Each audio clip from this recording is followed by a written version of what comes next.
صرف ہماری کامیابی ہی وہ راستہ ہے جس پر تم چل کر واپس جاؤ گے۔ اب یہ فیصلہ تمہیں کرنا ہوگا کرنل کہ تم اپنے پاؤں پر چلو گے یا ڈگی میں اندھیری میں منزل کا سفر کرو گے۔ میں جانتا ہوں لڑکے، کرنل نے جواب دیا، میں خوش فہم نہیں ہوں، لیکن دونوں راستے میرے لیے خطرناک ہیں۔ زندگی کے ساتھ میں اپنی سروس بھی بچانا چاہتا ہوں، اور یہ صرف اسی صورت میں ممکن ہے جب تمہارا مقصد پورا ہو۔ لیکن کیسے، مجھے سوچنے دو۔ کتنا وقت چاہتے ہو؟ زیادہ نہیں، مجھے آج 1 بجے جنرل ہیڈ کوارٹرز کی اہم میٹنگ میں شرکت کرنی ہے۔ مسٹر علی، کیا تم لوگ بغیر کسی شور ہنگامے کے 3-4 آدمیوں کو یہاں سنبھالو گے؟ اپنی بات کی وضاحت کریں سر، علی نے پوچھا۔ میں کمانڈر کو یہاں بلوا سکتا ہوں۔ اوہ نہیں، مادام تڑپ اٹھی۔ آبادی کے درمیان ہم مذاکرات نہیں کریں گے کرنل۔ نہیں، یہاں کوئی ہنگامہ خطرناک ہوگا۔ ٹھیک ہے، میں اپنی آخری امید داؤ پر لگانے جا رہا ہوں۔ کرنل نے سگریٹ کا بھرپور کش لے کر دھواں ناک اور منہ سے اگلتے ہوئے کہا، دنیا میں ایک شخص ایسا ہے جو مجھے اپنی جان سے زیادہ عزیز رکھتا ہے، میرا بیٹا کیپٹن رامن۔ اس نے ریسیور اٹھایا اور ہم دم بخود اسے ڈائل کرتے ہوئے دیکھنے لگے۔ کون، نبیہ بیٹی؟ ہاں، میں بول رہا ہوں۔ مانی کو جگاؤ بیٹے، ارجنٹ کال ہے اس کے لیے۔ گڈ، تو تم نے اس کی عادتیں بدلنا شروع کر دی ہیں۔ ہیلو مانی، اپنی وائف کو کسی بہانے فون سے دور بھیج دو۔ کرنل نے ہونٹ دانتوں میں دبا کر گہری سانس لی۔ وہ واقعی قرب سے گزر رہا تھا۔ ہاں، اب پہلے حوصلے سے میری بات سنو، پھر اپنا فیصلہ ہاں اور نہ میں سنا دینا۔ کوئی آرگومنٹ نہیں کرو گے۔ مجھے کشمیر کی ایک تنظیم نے اپنے قبضے میں کر لیا ہے۔ Raman, be quit.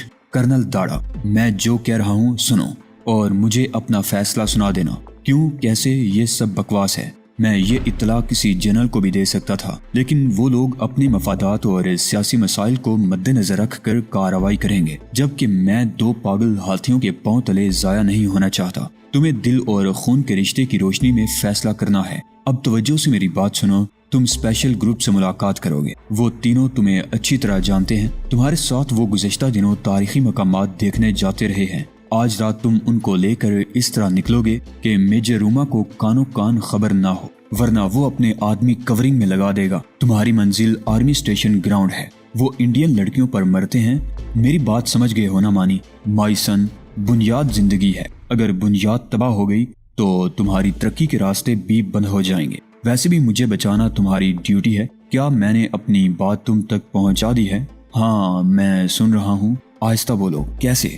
یہ تو ذہانت کا ٹیسٹ ہے مانی بیٹے۔ جب تم لوگ نکلو تو کوئی آنکھ تمہیں نہ پہچان پائے۔ جب معاملے کے درمیان عورت اور عیاشی ہوگی تو وہ بھی احتیاط کو تعاون دیں گے۔ نہیں، بس گراؤنڈ تک لے آؤ ان کو، پھر تم فارغ کر دیے جاؤ گے۔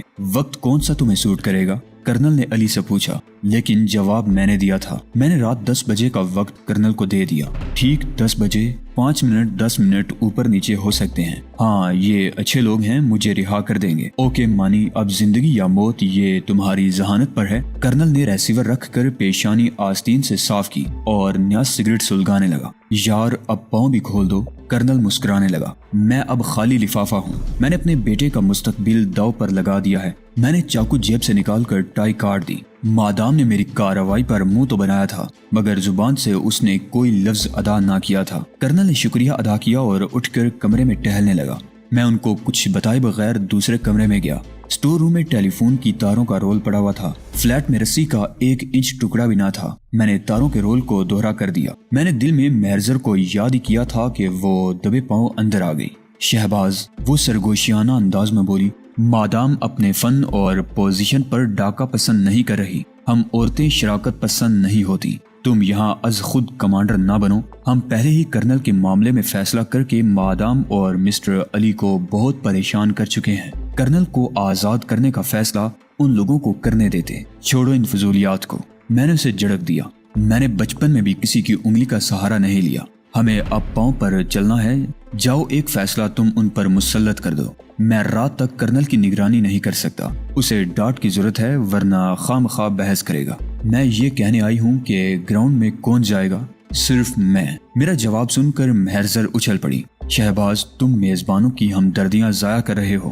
ہم یہاں کے تعاون، زبان بند کرو اور جو کہا ہے وہ کرو۔ میں نے کرخت آواز میں کہا، یہ ہمارا منصوبہ ہے۔ تکمیل کا آخری مرحلہ بھی ہمیں نبھانا چاہیے۔ میں نہیں چاہتا کہ ہم سب کسی نادیدہ گڑھے میں جا گریں۔ تم لوگ کرنل کے ساتھ کسی دوسری جگہ منتقل ہو کر میری رپورٹ کا انتظار کرو گے۔ نیند تمہارے ذہن پر طاری ہے شاید، مہرزر آزردہ لہجے میں بولی۔ تم تھوڑا آرام کر لو۔ وہ جس طرح دبے پاؤں آئی تھی اسی انداز میں واپس چلی گئی تھی۔ پھر 2 منٹ بعد اس نے آ کر بتایا کہ کرنل حالت بے ہوشی میں بیڈ پر پہنچا دیا گیا ہے۔ میں تاریں لے کر جب کمرے میں گیا تو وہاں صرف مادام موجود تھی۔ مجھے بتایا گیا کہ علی کو ڈوری خریدنے کے لیے مارکیٹ بھیجا گیا ہے۔ مجھے مادام اور مہرزر نے زبردستی ایک بیڈ روم میں دھکیل کر بند کر دیا تھا، تو میں دیواروں کو گورنے کی بجائے آنکھیں موند کر لیٹا تو بڑی گہری نیند طاری ہو گئی تھی۔ 3 بجے مہرزر نے نرم تھپکی دے کر بیدار کیا اور کھانے کے کمرے میں لے گئی۔ پالک آلو اور تندوری روٹیوں نے بڑا لطف دیا تھا۔ چائے دوسرے کمرے میں لگائی تھی کیونکہ کرنل بھی ہوش میں آ چکا تھا۔ مادام سے ہنس کر باتیں کر رہا تھا۔ مہرزر نے اطلاع دی تھی کہ مسٹر علی 9 بجے واپس آئے گا، اور یہ بھی کہ گراؤنڈ میں جانے کا فیصلہ بذریعہ پرچی ہوا ہے۔ پرچی شہباز کے نام نکلی تھی۔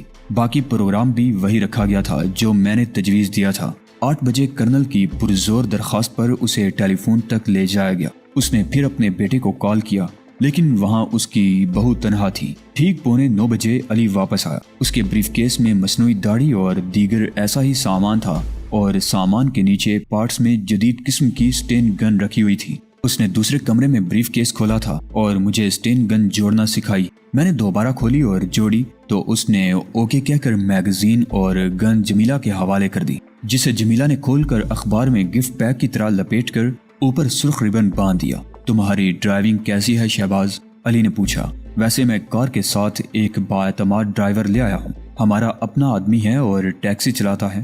1 سے 2 بہتر کی مصداق میں ڈرائیور کی سفارش کروں گی۔ مہرزر بولی۔ اگر گراؤنڈ غیر آباد ہونے کے باوجود مین روڈ پر ہے، سٹارٹ انجن چھوڑ کر کہیں جانا بھی ٹھیک نہ ہوگا، اور انجن بند کرنے کا خطرہ بھی نہیں لیا جا سکتا۔ مشین ہے، کسی بھی وجہ سے دھوکہ دے سکتی ہے۔ مجھے کوئی اعتراض نہیں۔ میں نے مہرزر کی بات مان لی۔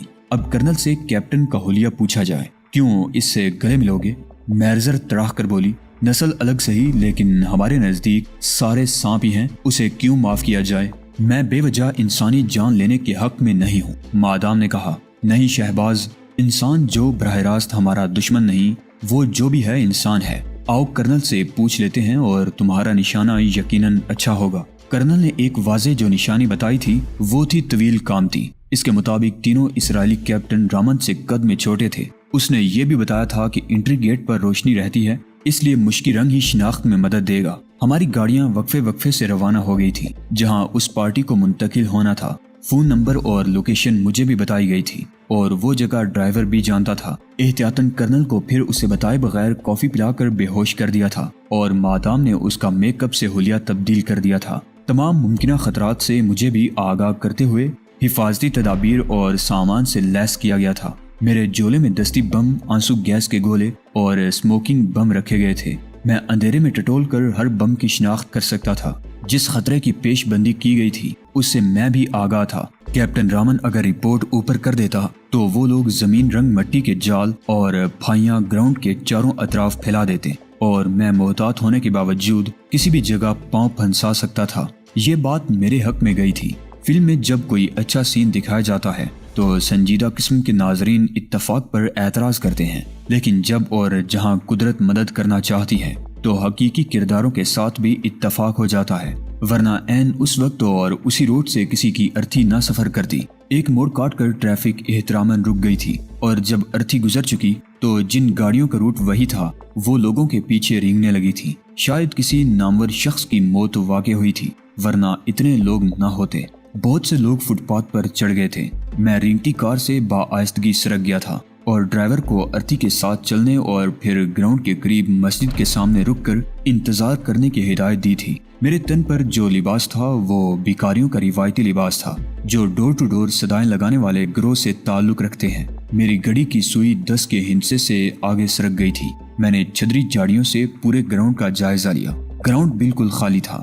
گیٹ 50-60 قدم آگے تھا اور ارتھی کا جلوس سامنے سے گزر رہا تھا۔ جب جلوس 10-15 قدم اور آگے چلا گیا تو میں نے 4 آدمیوں کو دوسرے لوگوں کے درمیان سے نکلتے اور گیٹ سے داخل ہوتے دیکھ لیا تھا۔ میرے دل کی دھڑکنیں کچھ ایسی بہک گئی تھی کہ یہ دمک کن پٹیوں کو ادھیڑنے لگی تھی۔ ان میں ایک طویل قامت شخص بھی تھا جو آگے آگے چلتا گیٹ سے اندر چلا گیا تھا۔ میں دائیں کندھے سے جولا لٹکائے آہستہ آہستہ گیٹ سے فاصلہ کم کر رہا تھا۔ میں نے چلتے چلتے جولا دوسرے کندھے پر رکھتے ہوئے گردن موڑ لی۔ پیچھے آنے والے 5 نوجوان تھے۔ وہ یقیناً کرکٹ کھیل کر آئے تھے۔ ایک ایک بیٹ 3 نوجوانوں کے ہاتھ میں تھا۔ چند قدم اور آگے جا کر وہ مجھ سے آگے نکل گئے تو میں ایک جاڑی کے ساتھ پیشاب کرنے کے انداز میں بیٹھ گیا اور پھر پاؤں کے بل ہی جاڑیوں کے درمیان سے اندر گھس گیا تھا۔ وہ چاروں گیٹ سے 15-20 قدم اندر گراؤنڈ میں کھڑے باتیں کر رہے تھے۔ بالکل پار سامنے مسجد کا مینارہ دکھائی دے رہا تھا۔ اس جانب گراؤنڈ کی حد بندی کے لیے 3-4 فٹ اونچی کمپاؤنڈ وال تھی۔ مجھے اپنی کار کی چھت دکھائی دے رہی تھی۔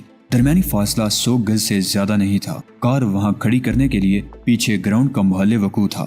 گراؤنڈ لمبائی میں زیادہ تھا۔ اگر کوئی گاڑی میرا تعاقب کرتی تو اسے گراؤنڈ کے گرد چکر لگا کر مسجد والی سڑک تک جانا پڑتا، جبکہ مسجد کے پچھواڑے سے ایک سڑک کینٹ ایریا کی جانب نکل جاتی تھی۔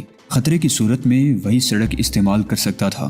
میں نے جاڑیوں کی آڑ میں جولے سے پیکٹ نکالا اور آدھے منٹ سے بھی کم وقت میں سٹنگ گن جوڑ کر میگزین فٹ کر دی تھی۔ چاروں آف دائرے میں کھڑے تھے۔ درمیان میں کرنل کا بیٹا کیپٹن رامن تھا، جسے نہ مارنے کی ہدایت میرے ساتھ تھی، لیکن اس کی پوزیشن ایسی تھی کہ ہدایت بھی مجبور ہو گئی۔ مسٹر رامن، میں نے حماقت کو زبان دی، آپ کا میزبان گیٹ پر آپ کا منتظر ہے۔ رامن ان سے ایک دم الگ ہو کر چند قدم ہی گیٹ کی جانب چل کر نہ جانے کیوں واپس مڑا تھا کہ میری انگلی ٹائیگر پر کھنچ گئی تھی اور تڑتڑاہٹ کے ساتھ ہی میں نے تینوں کو اچھل کر دوڑتے اور پھر گرتے دیکھا تھا۔ کیپٹن رامن نے غوطہ لگاتے ہوئے خود کو زمین پر گرا دیا۔ مان گراؤنڈ کے چاروں کونوں سے آنکھیں چندیات دینے والی سرچ لائٹ کا سیلاب امڑ پڑا تھا اور میں روشنیوں کے جال میں پھنس جانے والے خرگوش کی مانند دبک گیا تھا۔ ساری روشنیوں کا ہدف میں ہی تھا۔ میرے لیے سچویشن خلاف توقع نہ تھی۔ جن لوگوں کو میں نے ڈاج دینے کی کوشش کی تھی ان کے سر میں بھی مغز تھا۔ وہ بھی میری طرح انسانوں کی خوراک کھاتے تھے۔ یہ الگ بات ہے کہ ہم خوش فہمی میں خود کو دوسروں سے عقل مند سمجھ لیتے ہیں، اور جب ہماری عقل مندی کو احمقوں کی دولتی لگتی ہے تو تارے دکھائی دینے لگتے ہیں۔ لیکن یہ حقیقت بھی اپنی جگہ مسلمہ ہے کہ لگانے سے ملتا ہے اور دریا میں کود کر ہی ساحل مراد حاصل کیا جا سکتا ہے۔ بڑے مقاصد کے لیے رسک بھی بڑے لینے پڑتے ہیں۔ میں نے وہی بڑا رسک لے کر خود کو خطروں میں ڈال لیا تھا اور زمین سے چپکا آنے والی موت کو دیکھ کر بلی کی طرح آنکھیں بند کیے نہیں پڑا تھا، کیونکہ بند آنکھوں سے خطرے کو نہ دیکھنے والی بلی کو بھی جپٹا مار کر راتوں کا بادشاہ اٹھا لے جایا کرتا ہے۔ میرا ذہن اور میری کھلی آنکھیں برق رفتاری سے کام کر رہی تھیں۔ میدان کے دونوں کناروں پر دشمن نے خود کو ظاہر کر دیا تھا۔ باقی سمتیں تاریک اور خاموش تھیں۔ کچھ لوگوں کے ساتھ کمانڈوز تربیت ہوتی ہے۔ مجھے تو رواداری میں جنگ کے چند طریقے اور کچھ اصول سکھا کر کمانڈو نے فیلڈ میں پھینک دیا تھا۔ ایک اصول مجھے یاد تھا کہ جنگ میں لڑنے والے کو وقت کی آنکھ، اپنی ہمت اور ثوابدید پر فیصلہ کرنا ہوتا ہے۔ وہاں غلطی پر کوئی ٹوکنے اور درست اقدام کو سراہنے والا نہیں ہوتا۔ میں نے مختصر تربیت کے بعد اسی ایک اصول کو مد نظر رکھا تھا۔ مجھے تاریک اور خاموش سمت کی جانب چھلانگ لگانے کا فیصلہ کرنا چاہیے تھا، لیکن میں نے چند سیکنڈ میں اس فیصلے کو رد کر دیا تھا۔ شکاری شکار کو ہمکانے کے لیے ہمیشہ ایک سمت بظاہر خالی اور خاموش رکھا کرتے ہیں، اور جب شکار خطرے سے گھبرا کر ادھر دوڑتا ہے تو سکوت کے منہ سے گولی کوکتی ہوئی نکل کر اسے پچھتانے کا وقت بھی نہیں دیتی۔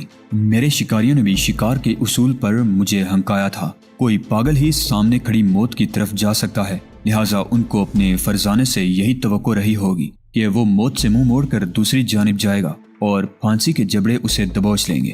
شاید ایسا نہ رہا ہوگا، لیکن میں نے یہی سوچ کر گیٹ کی جانب کلابازی کھائی اور پھر رولنگ کرتا چلا گیا۔ میرے ارد گرد مٹی اڑ رہی تھی اور اوپر سے گولیاں گزر رہی تھیں، اور اسی بارودی برسات میں میرا ساتھی گاڑی ریورس میں لے آیا تھا۔ اندھیرے اور قیامت کی گھڑی میں گاڑی کا رنگ اور نمبر کیسے دیکھتا؟ میں اچھل کر اٹھا اور کھلے دروازے میں ڈرائیونگ کے انداز میں سیٹ سے پھسلتا دوسرے دروازے سے ٹکرایا تھا۔ جب میں نے گاڑی کو خطرے کے زون سے باہر محسوس کیا تو سیٹ پر اٹھ کر بیٹھا تھا۔ گاڑی ایک روشن اور مصروف سڑک پر دوڑ رہی تھی۔ شکریہ میرے محترم، میں نے کہا، آپ نے حیرت انگیز پھرتی، ذہانت اور دلیری کا بے مثال مظاہرہ کر کے بازی جیت لی ہے۔ تبھی اچانک میری نگاہ ڈرائیور پر پڑی۔ وہ لیفٹ ہینڈ سٹیئرنگ پر تھا، جبکہ ہماری گاڑی رائٹ ہینڈ ڈرائیو تھی۔ دوسری وجہ بھی تھی، میرے ساتھی کے سر پر 2 پلی ٹوپی تھی اور اس کے سر پر خانے دار عمامہ تھا جس میں اس کا آدھا چہرہ بھی چھپا ہوا تھا۔ میری ناک سے گرم سانس اچھل کر نکلی اور میں نے دل میں سوچا کہ لاکھ ہوشیاری کے باوجود میں دشمن کے جال میں پھنس گیا ہوں۔ ذہین لوگوں نے ڈوبتے کو تنکے کا سہارا کی نفسیاتی چال آزمائی تھی اور وہ کامیاب رہی تھی۔ انہوں نے پھندے میں پھنسے ہوئے شکار کو پھندے کی مضبوطی پر ہی نہ چھوڑا ہوگا۔ اسی سوچ نے مجھے پیچھے دیکھنے کی عقل دی تھی۔ میں نے گردن گھما کر دیکھا، کھلی سڑک کے سینے پر 2 کاریں پہلو بہ پہلو پیچھے آ رہی تھی اور ونڈ سکرین سے دونوں کاروں پر بیٹھے 4 آدمیوں کی 8 آنکھیں مجھے گور رہی تھی۔ گولیوں کی بارش سے نکال لانے والے دوست، میں نے ایک اور اندھا رسک لینے کا فیصلہ کرتے ہوئے ڈرائیور کی گدی پر پستول کی نال رکھ دی۔ بارود کی بارش برسانے والے بادل ہمارے ساتھ سفر کر رہے ہیں، لیکن میں نہیں چاہتا بادل پھر برسیں۔ پھر کیا چاہتے ہو دوست؟ ڈرائیور نے ٹھہری آواز میں پوچھا۔ کسی درخت یا ریلنگ سے ٹکرا کر موت، زندگی، میں نے جواب دیا، جو بہرحال مجھے اور تمہیں عزیز ہے۔ میں دیکھ رہا ہوں، رابطہ آن کرو اور مائک مجھے دے دو۔ میں مشروط سودا طے کرنے کی کوشش کروں گا۔ انکار کی صورت میں کیا کرو گے؟ جوئے کی بازی کھیلوں گا۔ میں نے کہا، تمہیں گولی مار دوں گا۔ اسپیڈو میٹر کی سوئی دیکھ رہے ہو؟ اس نے میٹر پر انگلی رکھ کر پوچھا۔ اگر نظر کمزور ہے تمہاری تو سن لو، اس وقت کار کی رفتار 85 کلومیٹر فی گھنٹہ ہے۔ میرے ساتھ تم بھی ملیدہ بن جاؤ گے۔ ادھر جا کر قیمہ بننے سے اپنے ہاتھوں 1 سیکنڈ میں ملیدہ بن جانا برا تو نہ ہوگا۔ میں نے اس کی گردن پر دباؤ ڈالا۔ میرے ساتھ زندگی بچانے کا تعاون کرو دوست، چلو رابطہ ملاؤ۔ اس نے بٹن آن کیا اور مائک منہ کے ساتھ لگا کر بولا، A7 calling to number 3 and 5، number 5 receiving you, crossing سے دائیں پوائنٹ گرین کی جانب مڑنا ہے تمہیں۔ مہمان تم سے کچھ کہنا چاہتا ہے نمبر 5۔ اس نے نمبر 5 کا جواب سنے بغیر مائک میرے حوالے کر دیا۔ Good night all of you, میں نے مائک میں کہا۔ یہ گیم ہے دوستو، فرسٹ راؤنڈ کی شکست میں کھلے دل سے تسلیم کرتا ہوں۔ اب ہم دوسرے راؤنڈ میں ہیں۔ منزل قریب ہے دوست، جواب ملا۔ وہاں اطمینان سے ہم باتیں کریں گے۔ وکٹری پوائنٹ پر صرف انعام حاصل کیا جاتا ہے میرے دوست، میں نے کہا۔ کھیل تو میدان میں کھیلا جاتا ہے۔ کیا کہنا چاہتے ہو؟ اگر تمہیں اپنے ساتھی سے محبت ہے، اس کی موت پر دکھ محسوس کرنے والے ساتھی ہو، تو غور سے میری بات سنو۔ میں جانتا ہوں کہ اس بارات کا دلہا نہیں ہوں، مجھے وہاں میزبان نہیں بلکہ موت کے ہر کارے ملیں گے۔ میں انسانوں کے اس گروہ سے تعلق رکھتا ہوں جو سسک سسک کر اذیت ناک موت مرنا کبھی پسند نہیں کرتے۔